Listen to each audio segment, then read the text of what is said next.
Ladies and gentlemen, welcome to a new tutorial from Cauneaus Arts. My name is Shounak Patwardhan, and in this tutorial, I'm gonna show you how to create northern lights in After Effects. Let's dive right in.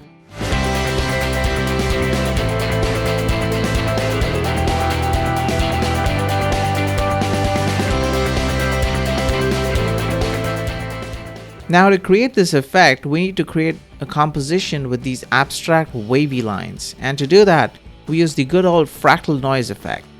Alright, once you're in After Effects, let's create a new composition by pressing Ctrl or Command N on your keyboard and change the width to 4000 and the height to 4000 as well. And change the frame rate to 30 FPS. Press OK.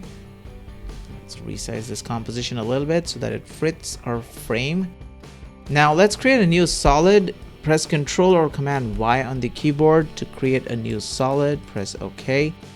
And add the fractal noise effect to this.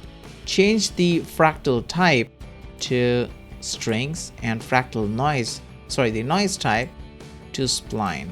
And change the contrast to 600. And let's reduce the brightness just a touch. So -10 will be nice. Go to the transform properties and switch off uniform scaling and change the width to 150 and the height to 1300.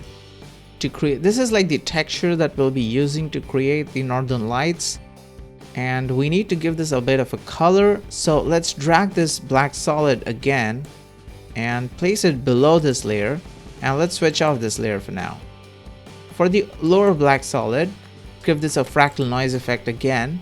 The contrast can be 150 and the brightness, I'm gonna reduce it. I think -10 is good for this layer as well. Open up the transform properties and the scaling, I'm gonna change this to 1000, and the complexity, reduce it to its lowest value, that's 1. And let's go to the evolution options and change the random seed to just about any number, which is fine. Something else than the default number. Let's give this a colorama effect. Now for this one, open up the output cycle options. Change this to RGB. This red, I'm gonna change this to a blue. I'm gonna change the blue to like a purple. Somewhere between pink and blue would be nice. Press OK. And I'm gonna add a cyan to this. Let's go to the track matte options of this layer and change this to a Luma map. This is your basic composition. I'm gonna change both of these layers to 3D layers in this composition. I need to make these lines a little bit more wavy. So let's add an adjustment layer to this. And let's give this a turbulent displace effect. Change the amount to 70 and change the size to 170. This looks good. Create a new composition. This will be full HD 1920 by 1080. Frame rate, it will be 30 again. Let's call this lines. And let's drag this earlier composition. Let's call this lines pre-com. Drag this to the lines composition and change this to a 3D layer. Open up the rotation properties of this one. Change the rotation to something like this. I think mine 77 is good, and the Y rotation -5 will look good. Scale this down so that it's not as large, and I'm gonna move this a little bit to the top so that we don't get these extremely blurred lines over here. Since this is a complete hard edge, I'm gonna wipe this a little bit, so give this a linear wipe effect. Transition completion, I'm gonna change the wipe angle to 0, and the transition completion 33 is cool, and the feather to 1000. Drag this lines pre-comp to a new composition. I'm gonna rename this to main comp. Give this a CC light burst effect, and I'm gonna drag this center of this composition way below the composition. Because I need the lines to be straight, but I'm also off centering it a little bit so that the lines aren't completely straight. Change the ray length to -10. I'm gonna duplicate this layer and change the mode to screen. Change the ray length to 2.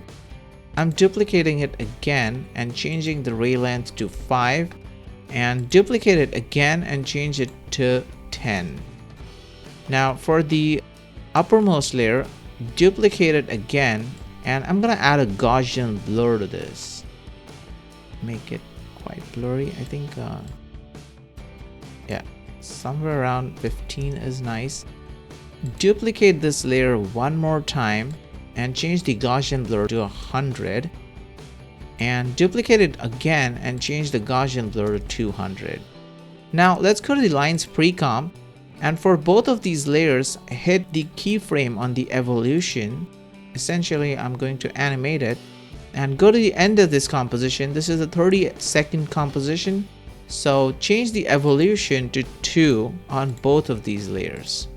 Now I found this image on pexels.com. I'll leave a link to this image in the description of this video. I'm gonna drag and drop it here, scale it down a little bit, and I'm gonna position it in such a way that the northern lights that we have created are just above the horizon. And it'll look better when we actually change the exposure settings on this. Now these 3 settings are kind of exclusive to this image. If you're using some other image, your settings will obviously change. So for this one, I'm going to change the exposure to -2.5. Change this offset to -0.14. And I'm going to change the gamma correction to 0.63. Now this is basically just so that we can see a little bit of the horizon as a black background, almost like a silhouette. Go to this lines composition and I'm gonna pull this down just a touch.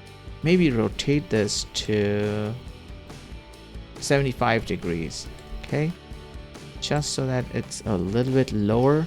Okay, so this looks cool. I'm gonna change all of these layers to 3D layers and collapse the transformations on all of these layers as well. Now let's create a new camera. 35mm is good, and let's create a new null object as well. I'm gonna change the null to a 3D layer and parent the camera to the null. Go to the first frame and open up the scale properties of this null and keyframe the scale. Go to the end of this composition and I'm gonna change this to 85. Okay, so we have this subtle animation where it looks like we're traveling inside of it. Okay, now this looks cool, but let's add a little bit of a volumetric looking light to this. But instead of adding a light, I'm just gonna create a new solid here. Control Y to create a new solid. Give this a mask. If you double click on the rectangle tool, it'll create a mask that'll span to the boundaries of this composition. And I'm gonna scale this a little bit, somewhat like this. And let's give this a fill. Okay, and the color, I'm gonna change this to maybe like a turquoise. Press OK and go to the mask properties. If you press M twice, you'll get to the mask properties. And I'm gonna delink this feather and change the Y on this feather quite a bit. Okay, so 400, 500 I think will be nice. Okay, 500 is cool. And let's reduce the opacity of this layer a little bit. Okay, somewhat like this, and change this mode to add. So now we even see this horizon properly, and okay, so that is our effect. Alright guys, that's it for now. Thank you for watching, and if you found the tutorial interesting, hit the like button and consider subscribing to Cauneaus Arts.